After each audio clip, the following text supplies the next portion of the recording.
생활 속 법률 상식 바로 출발하겠습니다.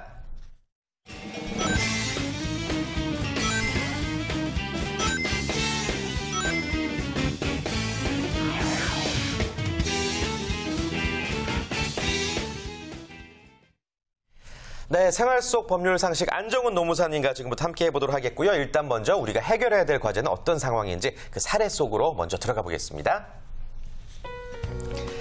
안녕하세요. 저는 넉넉한 마음으로 장학금을 다른 학생에게 양보하고 다음 학기 등록금 준비를 위해 아르바이트를 찾다가 2달간 교정 알바를 할 수 있는 출판사를 발견한 대학생입니다. 따릉 따릉. 네, 별자라 출판사입니다. 아, 여보세요. 저 교정 아르바이트 구인 공고 보고 전화드렸는데요. 아, 지금 학생이에요? 예, 국문과 3학년인데 저도 가능한가요? 단기 알바라서 2달 정도만 열심히 일해줄 사람 구하고 있어요. 그럼 일단 와볼래요? 그래서 저는 그 길로 출판사를 바로 찾아갔습니다. 하반기에 신작이 너무 많아서 일이 많아요. 근무 시간은 오전 9시부터 7시까지. 급여는 시급이 아니라 월급으로 120만 원 줄 건데 괜찮아요? 그리고 토요일은 격주 근무인데. 하시길래 저는 등록금을 생각하면 조금 모자랄 수도 있지만 저녁 시간을 활용해서 다른 아르바이트를 하면 될 것 같아 흔쾌히 일을 하겠다고 말씀드렸죠. 근데 문제는 말이죠. 자, 어서 간식들 좀 먹어요. 일 많이 밀렸으니까 힘들어하지 말고 오늘 밤에도 열심히 하자고요. 파이팅! 아니 하시면서 퇴근 시간인 7시에 간식을 먹이는 건 기본이고요. 야근을 하면 밤 10시를 넘어서 새벽까지도 근무를 했었습니다. 아니, 그럴 때마다 속상한 거는 알바인 제게 택시비도 안 주더라고요. 내심 그동안 수고한 것을 생각해서 조금이라도 월급을 더 주지 않을까 생각했는데 그건 제 착각이었습니다. 월급 딱 120만 원만 들어온 거 있죠? 직장인도 아닌데 제가 이렇게 부당하게 일해도 되는 건가요? 만약에 저였으면 일이 나도 일이 났을 것 같아요. 전 정말 화를 냈을 것 같은데 저는 이게 약속하고 다른 거 너무너무 싫어하거든요. 이거 잘못된 거 아닌가요, 노무사님? 네, 맞습니다. 이 사례 보면 요즘에 대학생들이나 고등학생들이 방학이어서 아르바이트를 많이 하는데 사회초년생이고 노동법을 잘 모른다는 이유로 이를 악용하는 사례가 많습니다. 그래서 이번 사건의 경우에는 근로시간, 그리고 시간의 근로, 야간 근로, 그리고 휴가에 대한 문제가 다 적으로 있으니까 한번 살펴보는 게 중요할 것 같습니다. 좋습니다. 하나씩 한번 살펴보죠. 일단 근로시간부터 먼저 얘기를 좀 나눠볼까요? 네, 근로시간은 근로자가 5명 이상인 경우에는 하루 8시간, 그리고 일반적으로 주 5일제라고 하죠. 주 40시간을 근무를 해야 됩니다. 그래서 이 시간을 초과했을 경우에는 시간의 근로에 해당돼서 본인의 시급의 50%를 더 받아야 되는 거죠. 이 사례에서 보면 아침 9시부터 저녁 7시까지 지금 계속 하루에 1시간씩 연장 근로가 발생하고 토요일 또 격주 근무로 해서 시간의 근로가 지금 발생하고 있습니다. 그래서 따라서 이 지금 1시간 연장 근로와 그리고 토요일 날 격주 근무하는 거에 대해서는 시간의 근로 수당을 줘야 됩니다. 계산을 해보면 만약 시급이 5,000원이라면 시간의 근로가 된다면 50%를 가산해서 시급 7,500원이 되는 거죠.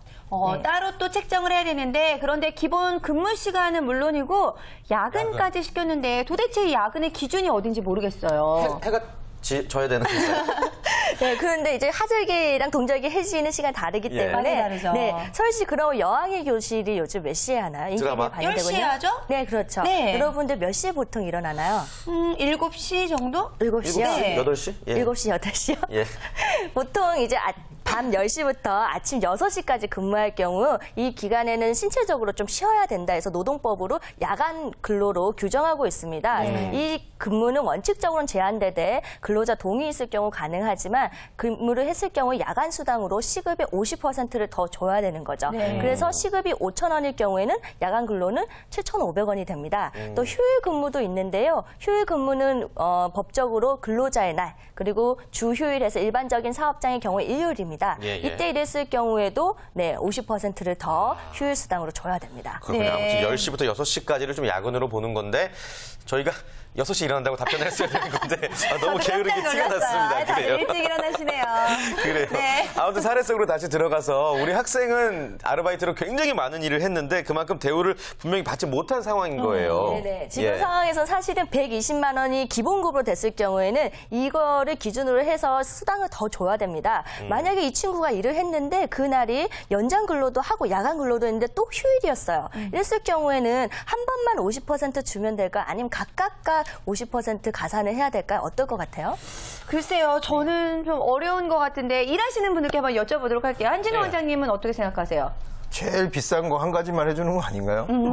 여러 가지 둘 중에 중에 제일 비싼 거. 사업주 하나만. 입장에서.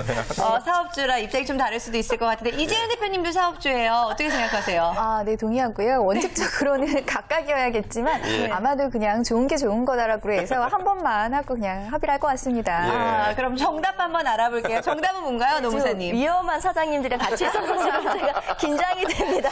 네, 각각 계산을 해줘야 됩니다. 그래서 원칙적으로. 시간의 근로, 야간 근로, 휴일 근로 각각 계산을 해서 만약에 시급이 5,000원이라고 하면 네, 12,500원이 시급이 되는 거죠. 네. 이 차이가 그렇군요. 나네요. 요거 이제 당당하게 요구할 수 있는 권리라는 것 좀 말씀을 드리겠고 네. 그리고 또 아까 밤에 늦었는데 택시비도 회사에서 안 준다고 그랬잖아요. 집이 만약에 먼 경우에는 일한 수당보다 택시비가 더 나올 경우도 있을 것 같은데 네. 이럴 때 택시비는 반드시 줘야 되는 겁니까, 법적으로? 네, 법적으로 근무 시간에 대해서 정해져 있는 건 앞서 말씀드린 뭐 시간의 근로, 야간 근로, 휴일 근로만 있습니다. 택시비는 법 규정은 없지만 유의하셔야 할 거는 노동법 규정이 최저 기준입니다. 그래서 사업장에서 이 기준보다 더 유리하게 주는 건 문제가 없는 거죠. 예. 그래서 취업 규칙에 뭐 밤 11시 이후에 퇴근했을 경우 교통비를 지원해 준다라는 규정이 있을 경우에는 택시비를 요구할 수 있지만 그렇지 않을 경우에는 법적 근거로 해서 청구할 수는 없습니다. 이 경우에는 상담 의뢰자가 아무래도 택시비 부분에 있어서만큼은 섭섭해할 필요가 없을 것 같은데 자 그런데 이 2달간 하는 아르바이트 경우에는 또 휴가가 어떻게 되는지 궁금해요. 뭐 적용을 받을 수가 있는 건가요? 네, 아르바이트생의 경우에도 근로자 수가 5명 이상이고 일주일에 15시간 이상 근무를 했다면 휴가 적용을 받습니다. 네, 1년에 80% 이상 출근했을 때 15개를 받는 게 원칙이지만 1년 미만자의 경우에는 한 달 만기씩 하루를 발생해서 이거를 사용할 수가 있습니다. 따라서 이 친구가 만약에 2달을 다 만근을 했다라면 2일의 휴가를 사용할 수 있고 만약에 사용하지 못하고 퇴사를 했다면 휴가 수당을 금전적으로 청구를 할 수 있습니다. 그렇군요. 근데 아무튼 얘기를 들어보니까 근로자 수가 5인을 넘느냐 안 넘느냐가 굉장히 중요하네요. 네, 맞습니다. 5명이 넘느냐 안 넘느냐는 굉장히 중요합니다. 예. 5명이 되지 않으면 근로시간에 대한 규정이 아예 적용을 안 받습니다. 따라서 연장 근로, 휴일 근로, 야간 근로 다 적용을 안 받기 때문에 근무시간 제한이 없는 거죠. 그리고 또 휴가도 없습니다. 아무리 열심히 해도 여름 휴가도 법적으로 보호받을 수 없고 또 사업주가 만약에 그냥 억울하게 해고를 한다고 하더라도 이분이 억울하다고 노동부에 구제 신청을 할 수가 없습니다. 근데 왜 그런 경우들 있잖아요. 아르바이트생이 전부 다 뭐 5명 정도이고 정직원이 1명 정도일 때 이거는 또 인원수를 몇 명으로 책정해야 되는지 궁금한데요. 네, 그런 사례가 워낙 많기 때문에 노동부에서는 형식적으로 신고된 근로자 기준으로 판단하지 않고 네, 실질적으로 일하는 자를 기준으로 판단을 합니다. 실질적으로 근로자 아르바이트생이 한 5명이 되고 근로자 신고는 1명만 했다고 하더라도 아르바이트생이 상시적으로 있다고 하면 그 아르바이트생도 근로자로 포함하게 됩니다. 또 좀 유의할 게 있는데 어느 사업장 가도 일하는 사람이 너무 많아요. 그런데 다 뭐 사장님 부인이고 사장님 남동생, 여동생, 그리고 뭐 사장님 어머니까지 이렇게 계시는 분이 있는데 이런 경우에 모두 동거하는 친족으로 구성된 사업장의 경우에는 근로기준법이 적용되지 않습니다. 그래서 일을 하실 때 인원수도 체크하시고 또 관계는 어떤지 이것도 한번 확인해 봐야 될 것 같습니다. 네, 정말 꼼꼼해서 손해보는 일은 없는 것 같습니다.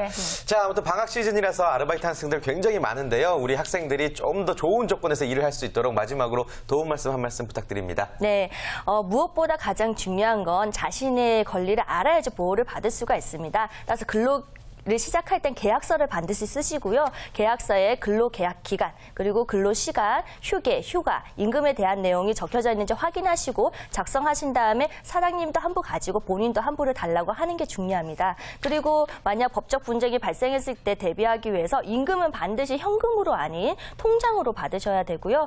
만약에 이런 일이 발생하면 안 되겠지만 문제가 발생했을 경우에는 노동부에 전화로 상담 1350으로 가능하고 또 어플로 신고하자 앱이 있습니다. 거기를 통해서 적극적으로 구제 받을 수 있는 방안이 있으니까 이 점도 확인하시면 좋을 것 같네요. 네, 자 오늘도 정말 좋은 법률 정보들 알아봤습니다. 다음 주에도 알찬 정보 기대해 볼게요. 네.